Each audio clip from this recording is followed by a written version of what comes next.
आज हम देखेंगे कि हमारा नया टॉपिक कौन सा है जी, मुरक्कब नाकिस और मुरक्कब ताम। मुरक्कब क्या है, पहले तो आप ये समझ लीजिए कि दो या दो से ज़्यादा लफ्ज़ों का जो भी मजमुआ है उसे मुरक्कब कहते हैं।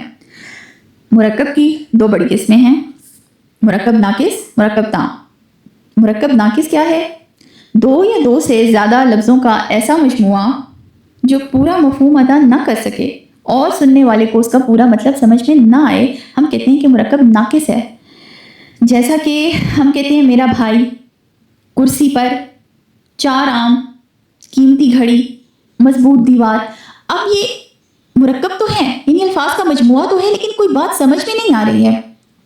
अगर मैं किसी से भी कोई बात कहूँ, सपोज मैं किसी से कहूँ कि चार आम, तो अगला हैरानी से देखेगा कि भाई चार आम खा जाऊँ, चार आम ले आऊँ, चार आम क्या करूँ चार आम को। तो जुमले की या बात की समझ बिल्कुल नहीं आ रही। तो जब आपके पास अल्फाज का मजमुआ तो है लेकिन वो समझ नहीं आ रहा, तो हम हरगिज़ उसे मुरक्कब ताम नहीं कह सकते बल्कि मुरक्कब नाकिस ही कहेंगे। इसी तरह बिल्कुल इसके अपोजिट मुरक्कब ताम है, यानी दो से ज़्यादा लफ्ज़ों का ऐसा मजमुआ जो पूरा मफहूम अदा करे और सुनने वाले पर उसका पूरा मतलब वाज़े हो जाए, तो उसको हम मुरक्कब ताम बोलते हैं। जैसे अगर मैं कहूँ कि मेरा भाई बीमार है या वो कुर्सी पर बैठा है, मैंने चार आम खरीदे, वो कुर्सी बड़ी मजबूत है, असलम ने कीमती घड़ी पहनी हुई है, तो ये वो अल्फाज हैं जो पूरा जुमला बना रहे हैं और ये वो अल्फाज हैं जिनका मतलब हमें समझ में आ रहा है, तो इसे हम कहते हैं मुरक्कब ताम।